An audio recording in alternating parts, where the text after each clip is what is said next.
हमें लगता है कि ये पूछ कर नहीं पूछवा कर हत्या कराई गई है।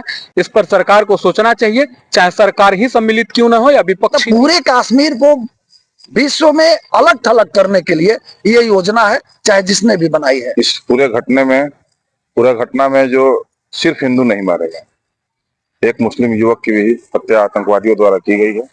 तो सोने की चिड़िया को अब चिड़िया रहने दे, उल्लू ना बनाए कि दिन में ना दिखे रात में दिखे। ऐसा करेंगे तो मुंह की खाई हम लोग को गिरनी पड़ेगी। इस पर विचार करना। किसी धर्म का व्यक्ति जब कोई प्रधानमंत्री हो जाता है ना, तो हिंदू, और ठीक है वो पैदा हुआ है हिंदू में मुसलमान में वो अलग बात है, लेकिन वो देश का प्रधानमंत्री है और यह देश धर्मनिरपेक्ष है।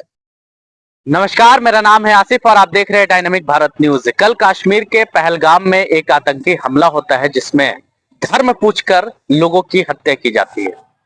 28 लोगों को आतंकियों के द्वारा निशाना बनाया जाता है और 28 लोगों को गोली मारकर उनकी मृत्यु कर दी जाती है। आज उसी में एक रोहतास जिले के मनीष रंजन जी है, जिनका श्रद्धांजलि देने के लिए रोहतास के पत्रकार जन सड़कों पर उतरे हुए थे और ये कैंडल मार्च निकाल करके ये क्या संदेश देना चाहते हैं हम बात करते हैं। ये क्या कुछ कहेंगे सर, आज आप लोग सड़कों पर उतर चुके हैं। मनीष रंजन पहले तो हमारे बीच के थे और शहीद हुए सैलानी सब हमारे बीच के थे। अगर हमारे देश के थे तो हमारे बीच के ही थे। हम लोग काफी मर्माहत है इस घटना से, और मर्माहत होने के पीछे एक कारण यह है कि इससे पहले देश में जो घटनाएं हो रही थी, आतंकवाद प्रायोजित जो घटनाएं हो रही थी, उन घटनाओं में निशाना बनाया जाता था हमारे सुरक्षा बल जवानों को या अर्ध सुरक्षा बल जवानों को। लेकिन अब चूंकि सुरक्षा बल जवानों और अर्ध सुरक्षा बल जवानों के ऊपर कुछ हो नहीं पा रहा है, तो अब आतंक फैलाने के लिए सैलानियों को निशाना बनाया जा रहा है, जिसके पीछे दो कारण है। अगर सैलानियों को निशाना बनाया जाएगा ना, तो कश्मीर में जो भारत ने जो आर्थिक विकास की पहल की है उसका नुकसान होगा। लोगों का आना जाना कम होगा, आने जाने कम होने से रेवेन्यू डिक्रीज करेगा। तो कश्मीर को फिर पुनः उसी स्थिति में ले जाने के लिए ऐसा किया जा रहा है कि यहाँ के जाने वाले सैलानियों के बीच में ये भय पैदा कीजिए, और उसके लिए ये निरीह लोगों को, ये अमन पसंद लोगों को, ये लोग जो मस्त मिजाज के लोग थे, जो घूमने गए थे कश्मीर के लोगों के बीच जाकर के जीने गए थे और उनको कुछ देने गए थे, उनकी हत्या की गई है। मतलब पूरे कश्मीर को विश्व में अलग थलग करने के लिए ये योजना है, चाहे जिसने भी बनाई है। क्या लगता है आपको बहुत बड़ी चूक हुई है इसमें, सुरक्षा में? चूक हुई है, इतनी बड़ी चूक हुई है, सुरक्षा में चूक है। या तो आत्ममुग्धता में होकर के सरकार ने सोच लिया था कि अब कश्मीर में सब कुछ ठीक है, इसके वजह से हुई है, लापरवाही हुई है, लेकिन चूक तो बहुत बड़ी चूक हुई है। और चूंकि देश के अंदर हुई है, ये आंतरिक सुरक्षा का विषय है, देश के अंदर ये चूक हुई है, ये विषय आंतरिक सुरक्षा का है और इस चूक को कभी भुलाया नहीं जा सकता है। अच्छा, सरकार हिंदू की है और प्रधानमंत्री हिंदू धर्म के हैं, सभी लोग हिंदू धर्म के, गृह मंत्रालय में बैठे गृह मंत्री हिंदू धर्म के, लेकिन फिर भी हिंदू के ऊपर इस तरीके का हमला करना, क्या कहेंगे? देखिए, धर्म निरपेक्ष राष्ट्र है। यहाँ किसी धर्म का व्यक्ति जब कोई प्रधानमंत्री हो जाता है ना, तो हिंदू, और ठीक है वो पैदा हुआ है हिंदू में मुसलमान में वो अलग बात है, लेकिन वो देश का प्रधानमंत्री है और यह देश धर्मनिरपेक्ष है। यहाँ कोई उस तरह का सवाल नहीं है। हाँ, ये बात है कि आतंकवादियों ने अगर धर्म पूछ करके, कपड़े उतरवा करके, शरीर के अंगों के चिन्ह जांच करके अगर गोलियां चलाई है, तो या तो ये प्रायोजित है, इसे प्रायोजित किया गया है जानबूझ करके। अब इसकी जांच होनी चाहिए। अगर कोई आतंकी पकड़ा जाता है जिंदा और उससे खुलासा होता है तो चीजें सामने आ जाएंगी, लेकिन निश्चित तौर पर बहुत बड़ी साजिश है, और इस साजिश को बेनकाब करके अब विश्व के मंच पर जाइएगा तभी सफलता पाइएगा। अंदर अंदर नीतियां बना करके कोई सफलता नहीं मिलेंगी। अब वैश्विक मंच पर ले जाकर के इस विषय को ले जाकर के रखिए। देखिए इजराइल कैसे मजबूती से खड़ा है और उसके साथ उसके देश खड़े हैं। आप अपने आसपास के देशों को अपने साथ खड़ा करने का प्रयास कीजिए, तब जाकर के इस आतंकवाद पर आप काबू पा सकते हैं।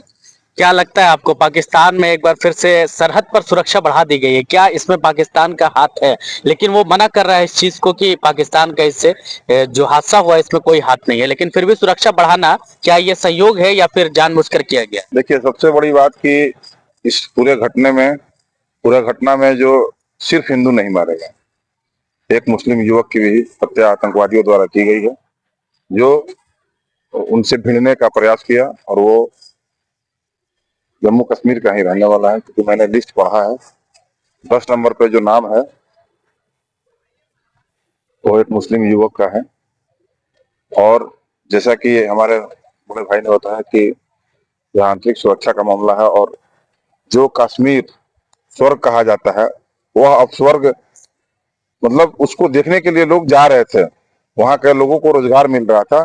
उस कश्मीर के लोगों के रोजगार को प्रभावित करने का, वहां के जो रेवेन्यू जनरेट हो रहा था उसको डिक्रीज करने का जो प्रयास किया गया है, यह बिल्कुल सत्य है। और इससे देश की अर्थव्यवस्था पर प्रभाव पड़ेगा, जम्मू कश्मीर के लोगों के रोजगार पर प्रभाव पड़ेगा।